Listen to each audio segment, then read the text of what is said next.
Okay, so let me start again. So this is me, Sam Marsh, and there is a lot going on at the moment. Things are moving very fast. I gave a variant of this talk at the Open University just a couple of weeks ago, but already a fair bit of what I said there is out of date, or at least the story's moved on. Hello. Absolutely, yes. Everyone's welcome here today. So this is all about USS, and I don't think I need to start from scratch with what USS is. It's the pension scheme for many of us here at the University of Sheffield and many other people in the country working in higher education, in particular in the pre-92 section. Hello, come in and find a seat if you can. So my role in this nowadays is as a negotiator for representing members, so elected by UCU members to negotiate on their behalf. And I've been doing this for a year, so I attend what's called the Joint Negotiating Committee, which is where we meet with representatives from the employers, that's Universities UK.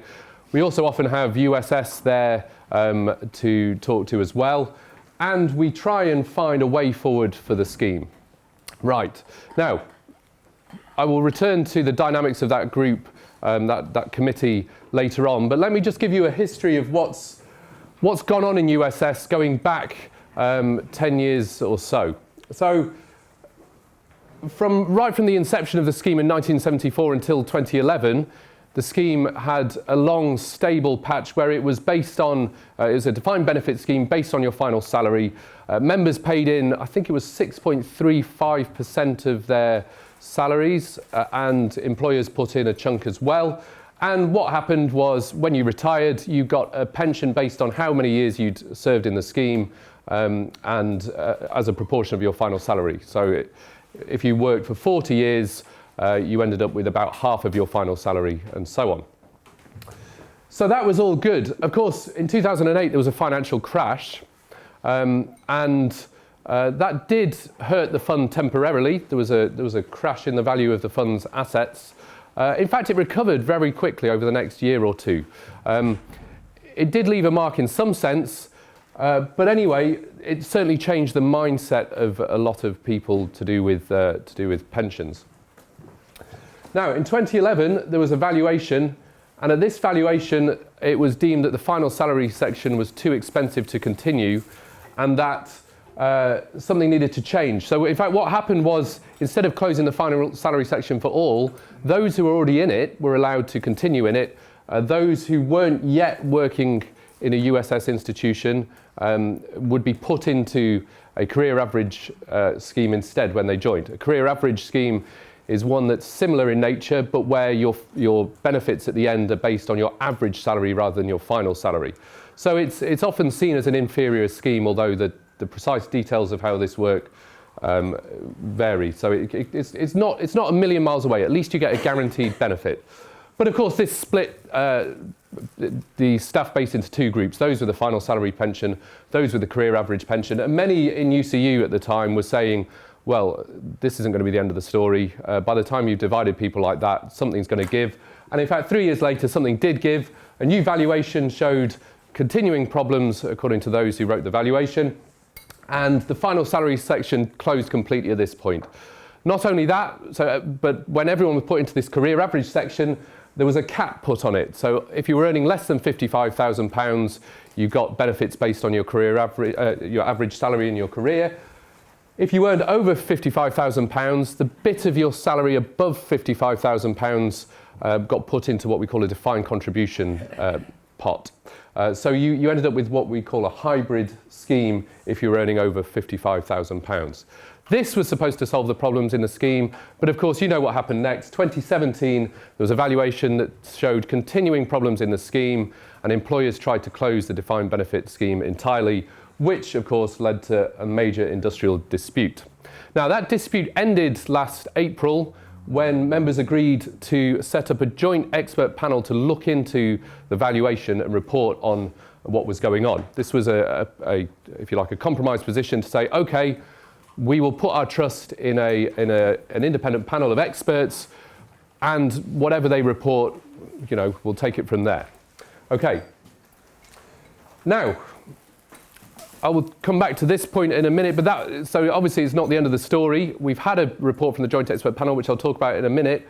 In fact, there's been another valuation that's currently in process, getting towards the end of its process. And what's going to happen as a result of this one, well, we don't yet know. It could be contribution rises. We could end up in a position where members are forced to go out on strike again. Something else not yet clear. Right. So that was a history of how the scheme's changed, and it had this long stable patch until 2011 and then rapid change since then. As I said, part of this you could attribute to the mindset shift when the financial crash happened. Part of it is down to pension regulation, which changed earlier than that. Around 2004 there was a big change in pension regulation, but it's a pattern of defined benefit schemes claiming that they can't remain open, and this dispute has all been about challenging that mindset. Right, now here are 4 logos. There are 4 parties involved in this story. UCU is who I represent here, of course. We talk a lot to Universities UK. They're the employer representatives.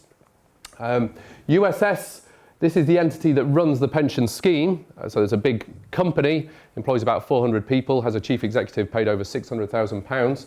I thought I'd slip that in. The pensions regulator is the 4th party here, whose job it is to make sure everything's going according to the regulation, so that the scheme's well managed and stuff like that. Now, these parties all have slightly different priorities when it comes to talking about the pension scheme.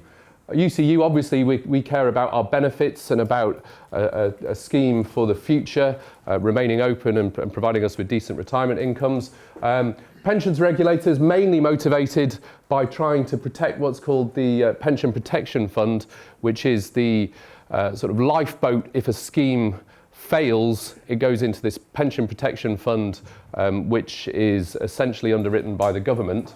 The other parties involved here, USS, they have a legal obligation to make sure they're running the scheme properly. The trustees there say they have to make sure members' benefits are protected. Don't care that much about what happens in the future as long as they're protecting the benefits already accrued. Universities UK, well, they've got a mixed view on all this. They kind of say, well, we like an attractive pension scheme. It's important to us to offer attractive benefits to staff. They also, however, are worried about costs, and they don't want to have to plug a black hole if one develops in the fund. So there's all sorts of competing priorities here, which make the interactions quite complex and a bit tricky. I'm happy to answer more questions on it afterwards if you've got questions on the dynamics involved there. Now, here's the Joint Expert Panel again, and of course they reported last year in September. This should, I think, have been the end of the dispute. Their report was very well written, based on, as far as possible, on evidence and on logic, which is missing from quite a lot of the other discussions involved around USS. And their report pretty much vindicated what the staff members of the scheme have been saying, in particular what UCU had been saying. They were critical of the 3 other parties involved on the previous screen, but there was almost no criticism of UCU. So the pensions regulator got criticised for the way they intervened at a crucial point in the discussions over the future of the scheme, which affected how employers viewed the scheme. USS were criticised for their valuation methods, in particular their test 1, which I've written a lot about. The claim there was that the valuation had become model-driven rather than model-informed. Universities UK were criticised for the way they handled consultations with their members. In particular, if you cast your mind back, there was this issue whereby each Oxbridge college was counted with the same weighting as every large institution like Sheffield, and they seemed to sort of collude and come up with a view that then swayed the whole consultation process. So lots of criticism in this report and some recommendations that should have given a way forward, at least enough for us to negotiate over precisely who picked up the bill for the benefits remaining as they were. Unfortunately, USS, so I should say that UCU wholeheartedly backed this report. Universities UK pretty much wholeheartedly backed this report. They're always careful about what they say, but they basically said that these recommendations were were the way forward. It was USS that weren't really interested. So what did USS do? Well, they said the best way to take account of this report and the recommendations was to start a new valuation. So it's the 2017 valuation that caused the dispute. USS said best way to deal with the updating that the joint expert panel recommended was to do a new valuation as at 2018, and this would allow them to take into account the recommendations. Now, in doing this, they would still file the 2017 valuation as it was before we went on strike, before there were any issues, before the dispute started. And that would lead to contribution increases in April 2019. We've already had some increases. I don't know if you've looked at your pay slips, but your contributions to USS have already gone up. Then more contribution increases in October this year, scheduled to appear, and then again in April 2020. So that's what would come out of the 2017 valuation. But the 2018 valuation, they would work to file this as quickly as they could in order to intercept contribution increases from this October onwards. Okay. Not only that, but the Joint Negotiating Committee, which I sit on, was shown figures by USS as to what would happen if you used the recommendations from the Joint Expert Panel and applied them to the market data as at March 2018, which is when a 2018 valuation has to be based. That would have led to a surplus and to total contributions of 25.5%. Now that's the total of what members and employers put in, and that compared to 26% before the dispute started. Okay. Now, in fact, if you're a bit confused at this point, the Joint Expert Panel's report was with reference to the 2017 valuation. If you employ their recommendations to the 2017 valuation, the total rate was, I think, 29.2. But because there was a good year to March 2018, that results in these lower contributions. So we were shown this on the JNC, and in particular, I asked Bill Galvin, who's the scheme chief executive, okay, that's what happens if you employ all those recommendations. How many of those recommendations will you employ? Will we get this 25.5%? And Bill's response was, it doesn't work like that. If you want to go ahead with the 2018 valuation, then the trustee board will decide on precisely which of these recommendations it will include. And we can't give any guarantees, but we're just giving you the context for why 2018 would be a better year to base evaluation, and this would be the result of employing all the recommendations. So I grudgingly accepted that. In fact, it wasn't UCU's decision as to whether to go ahead with a 2018 valuation. That's a decision for the employers. They were at this meeting, they saw the same information. So employers did decide to back the 2018 valuation as a way forward here. So USS secured the support from employers. This was sort of October time last year that we had this meeting and were shown these figures. What happened next? Well, in November, so just a month later, the USS executive team, Bill Galvin and his team, wrote a paper to the USS board where they recommended to the board dropping 2 of the 3 main joint expert panel proposals. The third of the 3 main recommendations, they said the board could maybe consider if they were linked to sufficient what they call contingent contributions, in particular things called trigger contributions, which I'll touch on, I think, a bit later on. So this was a little bit hard to stomach, having been told by Bill in October that it was for the trustee board to decide which of these recommendations to implement. A month later, Bill wrote a paper to the board saying, we recommend you drop 2 of the 3 of them. It wasn't really the trustee board's decision, or it was, but it was on their recommendation. They could have told us in October that we will be recommending to drop 2 of the 3 proposals, but of course they didn't. So hence my title here, I'm calling this a bait and switch. This is where you think you've got one thing, particular online shopping, something's advertised, you go for the product, you get an email back saying, actually that one's out of stock. Perhaps you would like this other product for a slightly different price. Basically what went on here. Okay, now, how can they justify ignoring the report? Well, with some difficulty, actually. First off, so I saw this document that had these recommendations to reject or accept certain of the joint expert panel's proposals. Each of these had a sort of 1 or 2 line summary by them, and they were really flimsy justifications. Now, in the meeting where they talked through this paper to us in November, in fact, they didn't use these 1 or 2 line flimsy recommendations to justify why they were going to drop these joint expert panel proposals. Instead, they made reference to the discount rate, which is a technical part of the valuation. It's to do with how benefits in future years look compared to how they would look now. I've confused matters. Anyway, if you want to know about the discount rate, please do come and talk to me. I can tell you lots about it.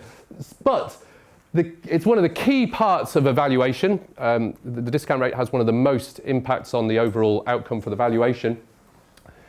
And the claim that was used as reasoning for dropping these joint expert panel recommendations were if you included them, the discount rate would go above what the regulator would find acceptable for a scheme with a strong covenant. Okay, that was their reasoning. And that was what they told the board as well. This is what the executive team recommended to the board. But it turns out that these benchmarks that they were claiming for the regulator don't even exist. So this is a snapshot from one of Mike Otsuka's blogs. He writes a lot about USS. The quote that you may not be able to read here, this is a section from a public statement by the pensions regulator in March of this year, where they said, "We do not assess the appropriateness of schemes' technical provisions or discount rates based on predetermined relationships to gilt yields or other indices." Fair bit of jargon there, but they're saying we don't have internal benchmarks for the discount rate. And Mike points out that this flatly contradicts a statement in USS's 2018 valuation where they say the final discount rate adopted for the valuation of gilts plus 1.2 is still above the level the regulator views as appropriate for attending to strong covenant. And they made similar claims in this paper that went to the board. So there was a definite tension between what the regulator is saying publicly and what USS had been saying. So Mike, being Mike, wrote some very pertinent questions which he said USS need to answer. Here they are. One of them is this. Is this the first you have heard from TPR regarding your misrepresentation of their views about the appropriate level of a scheme's discount rate? And if not, when did you hear about it from TPR and why didn't you publicly correct the record? Now, it turned out Mike was very astute with this. So these questions are very pertinent. He wrote to USS asking this kind of stuff. Of course, no response. Joe Cumbo from the Financial Times contacted USS along these lines and got diversionary press releases in response. No answer to these questions. You can read the blog down below. By the way, these slides are on my Twitter account, so if you want to follow links within the slides, find the slides and find the links. But the key development came when Jane Hutton, pictured here, she's a professor of statistics at Warwick, and one of the trustees of the scheme, so she's on the trustee board, one of 12 trustees, nominated by UCU. There are 3 UCU nominated directors, and Jane's one of them. She asked these questions of the scheme's chief executive, Bill Galvin, and she didn't receive much in reply, diversionary replies, obstructive replies from Bill. It turns out that it wasn't the first USS had heard of this complaint from the regulator, and that became clear when Jane finally uncovered an email dated the 8th of January this year from the regulator to USS, where they complained about their views having been misrepresented in documents that USS had written, in particular the papers to the board and the consultation document that went to employers. Jane only found out about this because she didn't let the matter lie and was hassling the regulator saying, do you have any comment on this tension between what USS are saying and what you've said in your public statements?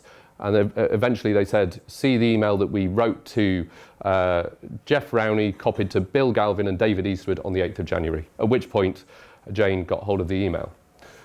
Okay, now here's some phrases from, some quotes from that email. Joe Cumbo from the Financial Times has made this all public. But they talk about these kind of phrasings that Mike was picking up on before and says these statements are factually incorrect. There's one clear statement from the pensions regulator saying they've misrepresented what they were saying. Here's another thing at the end. It says, as the consultation is now online, this is reference to a document they sent to employers, we do not insist that you correct the wording, but we would ask that you consider doing so. It is important that our position is not potentially misrepresented, so I'm copying Sir David, this is David Eastwood, who's the chair of the trustee board, into this email, and we'll also share a copy with Universities UK. In fact, Universities UK, before this came out in the Financial Times, told us that they hadn't seen this email, which was disappointing. We may, of course, need to correct the record if these statements are referred to in the media. So it's clear that the pensions regulator believed that they'd been misrepresented by USS. They'd written to them saying they didn't insist they correct the record, but they were encouraging them to do so. They copied in the chair of the board because they considered it important. The chair of the board, the chief executive, sat on this email, didn't even show it to one of the other trustees when they were asking about this issue. This is a pretty serious matter. So there's lots been written in the Financial Times. You can read Joe Cumbo's article there. You can read the full text of the email that Joe has put a snapshot of on Twitter. There's also Jane Hutton on to this morning's Today programme, and I thought I might see if we can play. It's only 2 minutes long, and it's an interesting excerpt. Some of you may have heard this before, but actually you can't hear this enough times, I don't think. I think it's a pretty important thing. So let's see if the sound is clear enough. So one of the reasons the pensions do run so high is that the academics have been asked to accept lower benefits and have been strikes at universities over plans to cut those benefits. Just to add to the mix, one of the scheme's board members has been suspended after trying to raise questions about how the deficit was calculated. That board member is Professor Jane Hutton. She's a statistician, at the University of Warwick, and she joins us. Professor Hutton, thanks for coming on the programme. Why were you suspended? Can you take us back to the beginning? Well, my lawyer, in fact, asked on the 5th of June in a letter for precise details of why I've been suspended. We haven't received those at all yet. They're simply allegations of misconduct, but those allegations have not been given in detail. As far as I can tell, one of the main reasons was that I asked the pension regulator whether a statement attributed to them by USS was something they were happy with, and they replied that no, on the 8th of January they had said that the statement was factually incorrect. It all began before that, didn't it, when you were having a look at the way that that USS had calculated the deficit, and you found what you thought were some shortcomings in their methods of calculation. That's right. The central one is what they call the discount rate, and I've been trying since November 2017 to get enough information to evaluate that. I'm an internationally recognised statistician, that's why I was appointed to the board, and I've simply not been able to get the information I require in order to satisfy myself with the quality of the work. So what I have seen is not of a quality I am happy with. So your point is that you don't have the information to judge whether they're doing their job correctly, not that they've necessarily done the job wrong. I can't be certain they've done the job wrong, but the information I have so far is very worrying. It's interesting because just recently USS did say that its deficit was £7.5 billion, which is a big number, although it does have £63 billion of assets. But that was cut drastically on the back of sort of an independent advice all the way down to £3.6 billion, which is an almost unbelievably large leap. Exactly, and one of my concerns is that we ought to have proper demonstrations of how the model assumptions affect your estimates.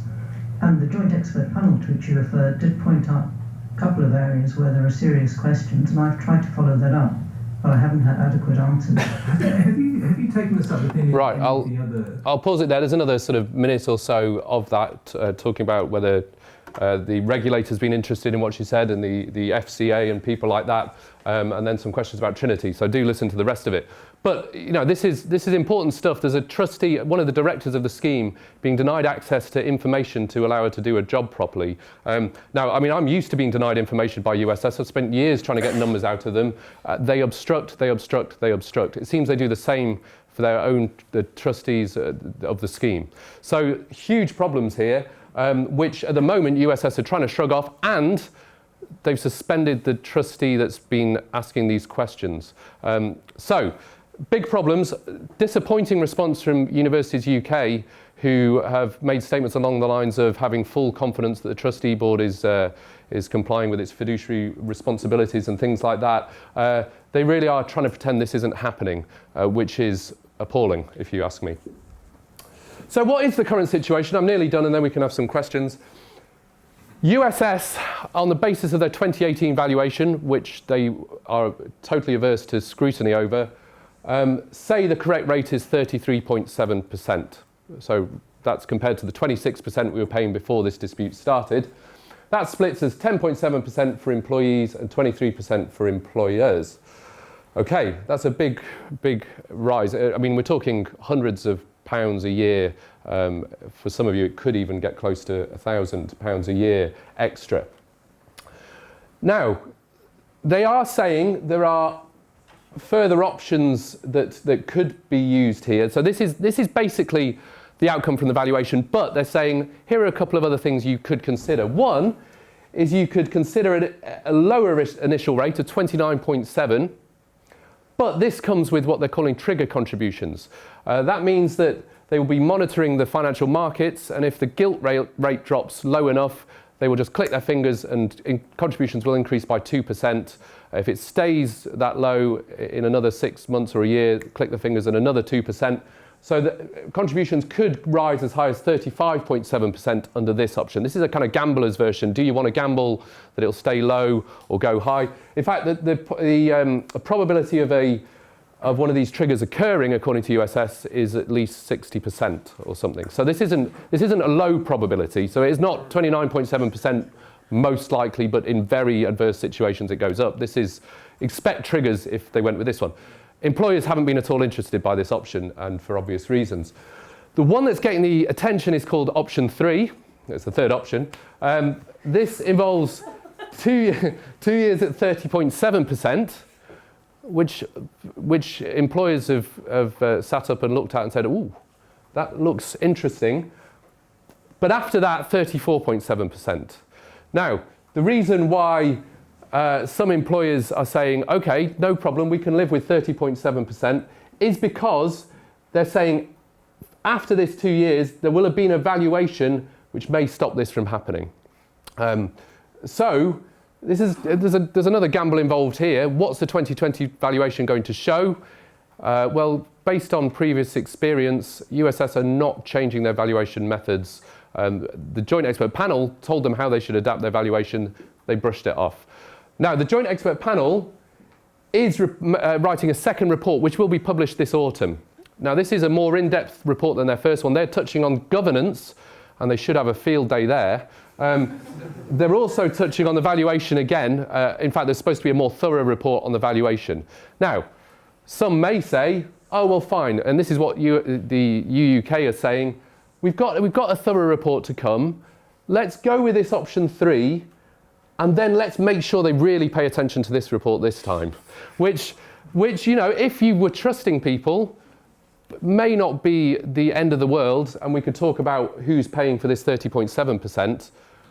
However, there is absolutely no sign that USS are at all trustworthy here. They shrugged off the first report. Who's to say they're not going to try and shrug off the second report? So that's the situation. So what does happen next? Well, it's not clear. One thing that is happening is that UCU are preparing for a ballot of members in September. Now, the question will be, are you prepared to take industrial action to protect your benefits, that kind of thing. This branch, well, we haven't yet discussed our recommendation, but I can almost certainly tell you that we'll be advising you to vote yes if you're a UCU member. Of course, this could potentially lead to a reignition of the industrial action from 2018. We really hope that it doesn't, because, I mean, this is such a mess. We know what needs to happen. There's huge amounts of wrongdoing. USS need to, I mean, there are people at USS who really shouldn't still be in their post. Employers, Universities UK, need to wake up to the situation fast and realise that there isn't a way they can sort of muddle their way through, wait for another report, see if they can get commitments to make that one stick. We've gone beyond that. We've been dragging our heels too long, and there's too much wrongdoing that needs to be dealt with as soon as possible. So we really don't know what the future holds, other than a ballot for UCU members starting in September. And it is hugely dispiriting that it's come to that after what should have been the end of the matter with the Joint Expert Panel's report last September. Right, so that's where I'm going to finish. There are various links if you find these slides you can click on. Me and Jo Grady, who's the incoming new General Secretary of UCU, who was our pensions officer until she had higher ambitions, wrote an article in May. There's various other things. We wrote an update from Sheffield UCU. USS Briefs write lots of good stuff, or publish lots of good stuff on USS, and I'm on Twitter as well. So I'll stop there. We've probably got 20 minutes for questions. As I said, they are being recorded, but if you don't want your question to appear on a final recording or you want your voice edited out, let us know and we'll see what we can do.